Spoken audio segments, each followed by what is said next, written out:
دوسرا ایک معاملہ جس پہ میں تھوڑی سی بات کرنا چاہ رہا ہوں وہ ہے ایک ڈرامہ جو ہر واٹس ایپ گروپ پر اس وقت موضوع گفتگو ہے. غالباً فرقہ عشق اس کا نام ہے, اور اس میں کچھ ایسے مناظر دکھلائے گئے کہ جہاں امام حسین علیہ السلام کی عزاداری کے دوران ایک لڑکا اور لڑکی ملتے ہیں, اور کبھی سبیل پر کبھی جلوس میں. تو اس میں بظاہر عزاداری اب عبداللہ حسین علیہ السلام کی اہانت اور توہین ہو رہی ہے. نامحرم خاص مل رہے ہیں جلوس میں, عزاداری میں, اور اس کو اس تھیم پر بنایا گیا کہ لڑکا اہل سنت سے اور لڑکی تشیع سے, تو یہ کہ شیعہ اور سنی کا ازدواج ہو. اور اس کے بعد اس کا جو اس وقت تک کا سامنے معاملہ آیا کہ اس سے جو اولاد ہو, وہ کہتے ہیں کہ ہم نہ اپنی اولاد کو شیعہ کریں گے نہ سنی کریں گے بلکہ ہم مسلمان رکھیں. خود یہ والی جو ایک بات ہے یہ بارز مادہ بڑی امپریکٹیکل بات ہے, اس لیے کہ جو بھی وہ اولاد ہو یا کوئی بھی انسان ہو تو یہ کہتا ہے کہ میں نہ یہ ہوں نہ وہ ہوں بلکہ میں تو مسلمان ہوں. تو یہ ناری کی حد تک تو بڑا اچھا لگتا ہے, لیکن آپ اسے دو سوال پوچھیں کہ بھائی ماتم کو آپ بدعت کہتے ہیں یا نہیں کہتے ہیں, آپ عزاداری میں آتے ہیں نہیں آتے, روزہ کس وقت کھولتے ہیں, ہاتھ کھول کے نماز پڑھتے ہیں ہاتھ باندھ کے نماز پڑھتے ہیں.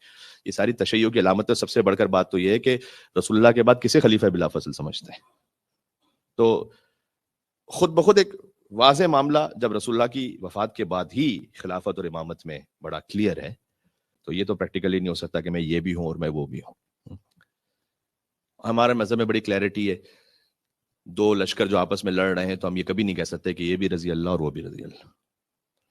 تو ایسے اسلام کا ہو گیا انا للہ. لیکن یہ جو معاملہ ہوا کہ شاعر امام حسین علیہ السلام میں سے اگر بعض کا مذاق اڑایا گیا یا توہین کی گئی, خود اس کو بھی اللہ تعالیٰ نے قرآن میں ایڈریس کیا ہوا ہے اس معاملے کو, کہ کچھ لوگ ہوتے ہیں کہ جو تمسخر اڑاتے ہیں ہماری نشانیوں کا. مجھے نہیں معلوم کہ اس کے پیچھے کیا نیت ہے اور کیا منصوبہ ہے, لیکن جو کچھ بھی ہے اگر اس سے شاعر امام حسین السلام کا مذاق اڑایا جاتا ہے کہ جو کہ لگتا ہے کہ شاید ایسا ہے, اللہ تعالیٰ نے حضوا کا لفظ بھی قرآن میں استعمال کیا ہے اور سخریہ کا لفظ بھی قرآن میں استعمال کیا ہے, تقریباً 7 اور 34 جگہوں پر ملا کر ہو گئے 41 مقامات ہیں جہاں اللہ تعالیٰ نے مذاق اڑانے پر بات کی ہے. کافی امپورٹنٹ ٹاپک ہے کہ ہماری نشانیوں کا کچھ لوگ مذاق اڑاتے ہیں. مثلاً خود وَإِذَا لَقُوا الَّذِينَ آمَنُوا, جب یہ ملاقات کرتے ہیں صاحبان ایمان سے, قالوا آمنا, یہ کہتے ہیں کہ ہم ایمان لے کر آئے ہیں. وَإِذَا خَلَوْا إِلَىٰ شَيَاطِينِهِمْ, جب اپنے شیطانوں کے پاس جاتے ہیں, قالوا إِنَّا مَعَكُمْ, کہتے ہیں ہم تو تمہارے ساتھ ہیں. انما نحن مستہزئون, ہم تو مذاق اڑا رہے ہیں ان کا.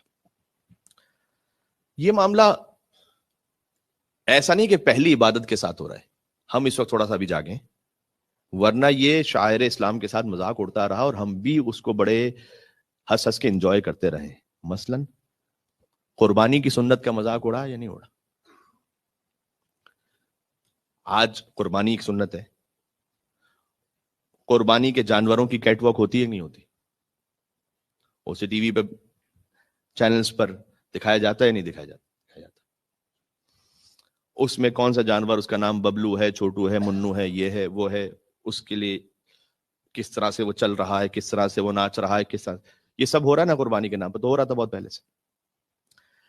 مثلا نکاح کی سنت کا مذاق اڑایا جاتا ہے نہیں اڑایا جاتا؟ نکاح بھی سنت رسول ہے. اب نکاح میں خود فحشا کرنا اور نکاح میں خود بلند آواز سے غنا اور میوزک کو چلا کر اس کے بعد نکاح کی محفل منعقد کرنا, خود نکاح کی محفل کا مذاق اڑانا ہے, اس سنت کا مذاق اڑانا ہے. تو کسی نے کہا نکاح ہو رہا ہے بھائی میوزک بند کرو, کہا خیر ہے وہ مولوی بھی سن لیں گے تھوڑا سا. تو جب یہ کیفیت ہے کہ نکاح بھی ہم حرام کے ساتھ کرتے ہیں, تو پھر بعض دفعہ بعض معذرت نوحہ خانی کی سنت, اس میں بھی کچھ ایسی چیزیں شامل ہو گئیں کہ جو اس کے مطابقت نہیں رکھتی تھی. منقبت خانی کی سنت, اس میں بھی کچھ ایسی چیزیں شامل ہو گئیں جو اس کے تقدس کے مطابق نہیں تھی. تو یہ ایک چیز اچانک سے نہیں آ جاتی, کئی سٹیجز ایسے گزرے کہ ہمیں اس کو فیل نہیں ہوا. اس کا نتیجہ نکلا کہ آج مثلا ہمارے سامنے یہ معاملہ آ گیا. تو ایک تو یہ کہ سوشل میڈیا پر جو کچھ پروٹیسٹ ہے وہ تو ہو ہی رہا ہے, ہمیں بھی اپنے اخلاقی معیار کو بلند کرنے کی ضرورت ہے. اچھا میں آپ سے ایک بات کہوں, ڈیٹیل میں نہیں جاؤں گا ایک خاص وجہ سے, کیا مذہبی مقدس مقامات پر اس قسم کے کام نامحرم کا ملنا مثلاً کیا یہ پریکٹیکلی ہوتے ہیں یا نہیں ہوتے؟ آپ مکہ، مدینہ، عراق، ایران، آپ یہ نہیں کہہ سکتے کہ بالکل نہیں ہوتے. یہ ہمارا اخلاقی انحطاط ہے. اس کو جب تک نہیں مانیں گے، میں اس پہ اس لیے بہت زیادہ کھل کے نہیں بات کرنا چاہتا کہ دشمن فائدہ نہ اٹھا لے، ورنہ کیا یہ نہیں ہے؟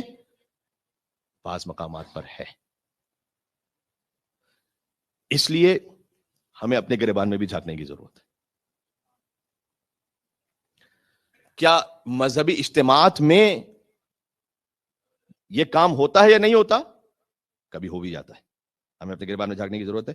ہاں، دشمن نے اس کو اس لیے ہائی لائٹ کیا کہ وہ اس سے ایک ایسا تاثر دینا چاہتے ہیں کہ دیکھو ان کے جو مقدس اجتماعات ہیں ان میں مثلاً شاید ایسا ہی ہوتا ہے، جبکہ ایسا نہیں ہے. 1% یا 0.1% ہے، لیکن بہرحال اخلاقی انحطاط کا ہم بھی کہیں شکار ہیں. تو اس پر ہمیں بھی اپنی اخلاقیات کو بلند کرنے کی ضرورت ہے. اور دوسرا ایک اہم بات، ہر سیاسی معاملے میں کربلا کا حوالہ دینا بھی بند کریں، ورنہ ایک دکان کھلی ہوئی. میری ایک پولیٹیکل پارٹی جیسے مجھے اچھی لگتی ہے، میں نے کہا یہ خیمہ حسینی ہے. کیوں خیمہ حسینی ہے؟ کوئی حسینیت تو یزیدیت کا معاملہ اس وقت ہو رہا ہے. تو اگر میں نے بھی ہر سیاسی حوالے میں، حتیٰ یہ کہ کچھ لوگ مار دیے گئے، فرض کیجئے ظلم ہوا ان پر، کیا ہر ظلم کربلا ہے؟ کربلا ہونے کے لیے وجود حسین ابن علی ضروری ہے. ہاں، بات سمجھ میں آ رہی ہے آپ کو؟ ہر ظلم کربلا نہیں ہے، ہر زمین کربلا نہیں ہے، ہر دن عاشور نہیں ہے. جب آپ خود اپنا پنڈورا اس طرح سے کھولیں گے تو دوسرے نے 2 قدم آگے بڑھ کر اس سے کام لینا.